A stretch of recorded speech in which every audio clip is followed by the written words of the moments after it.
Hi, and welcome to my office for this first Pastor's Mailbag video.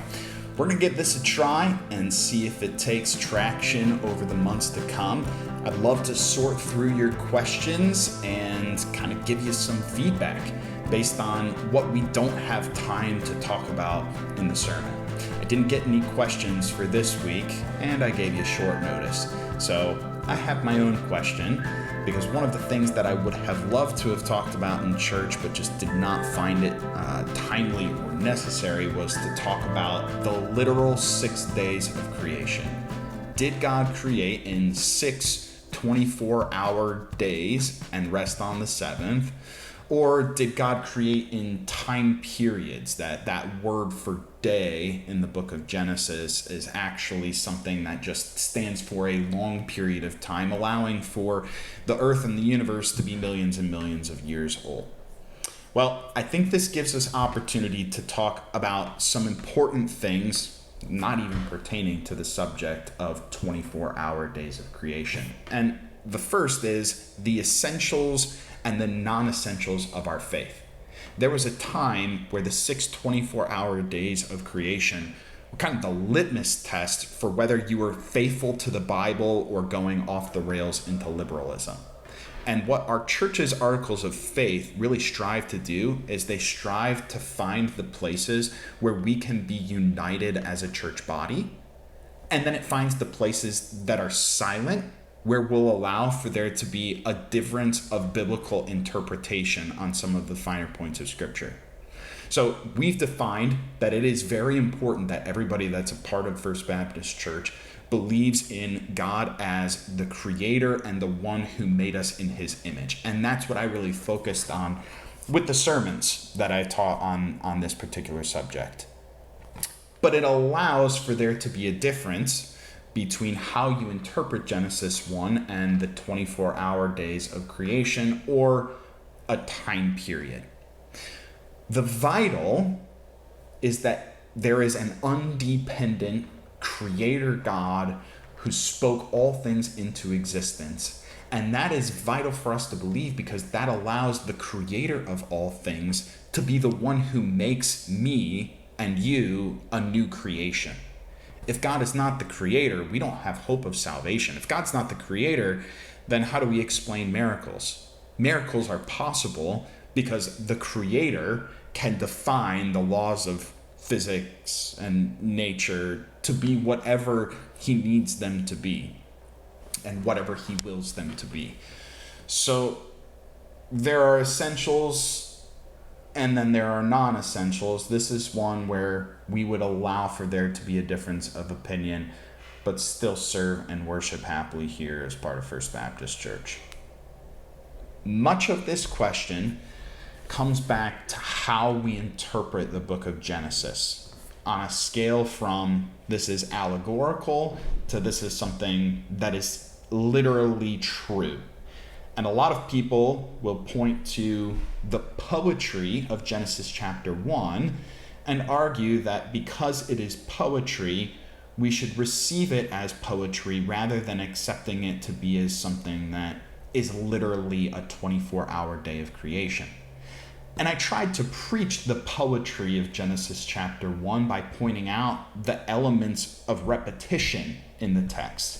And I also pointed out the chiastic structure of Genesis 1, that on days 1 through 3, God created space, and on days 4 through 6, he filled it, and then day 7 stands out of that chiasm to make a point. What I believe is that Genesis chapter 1 clearly as literature is poetry. But in that poetic structure, there can still be plain truths that are laid out and are expected to be accepted as true. And I believe that the 24-hour days of creation are that one of those things that the plain sense of what's being presented is that God created in 6 days. It's kind of interesting because for a long time, people were surprised that it would take God so long.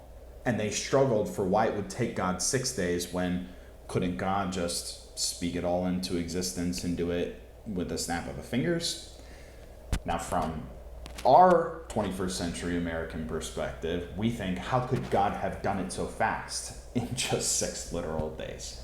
And so there's kind of just been a change over time in how the 6 days of creation are viewed.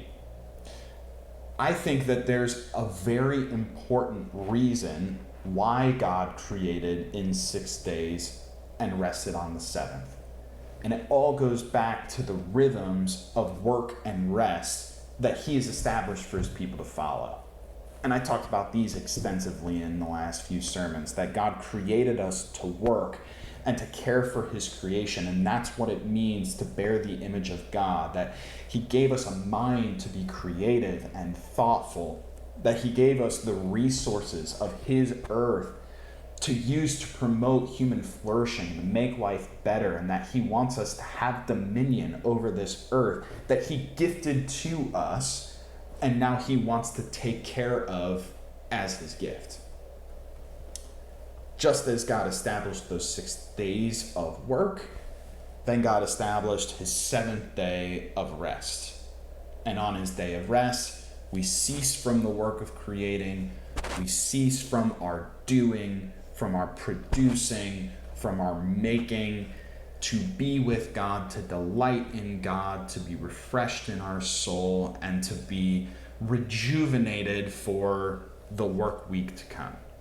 And so what God does in creating on 6 24-hour days and resting on the 7th is he establishes a pattern for his people to live by. And we see that in Exodus 20 and Exodus 31, which I read for us this past Sunday.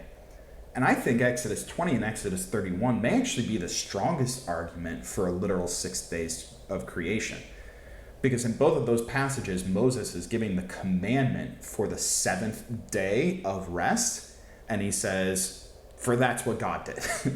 God created in 6 days, and he rested on the 7th. Moses is taking a very human week and connecting it to God's very literal week of creation and rest.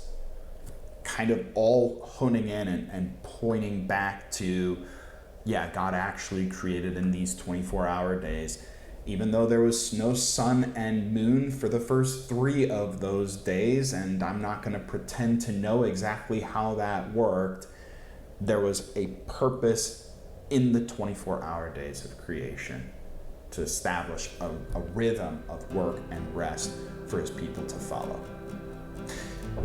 Hey, I would love to keep doing this. We're going to give it a few more tries and see if it takes traction. I know there are a lot of things that I can't get deeper into on a Sunday morning. Sometimes for time's sake, sometimes because it just doesn't fit the theme of the message, sometimes because it's more a teaching point than a preaching point. But I'd love to keep going with this. The email inbox is always open at mailbag@fbces.org. And I'll let those questions collect there and do another video whenever I have time and the time seems right. Thanks for watching. Hope to catch you next time.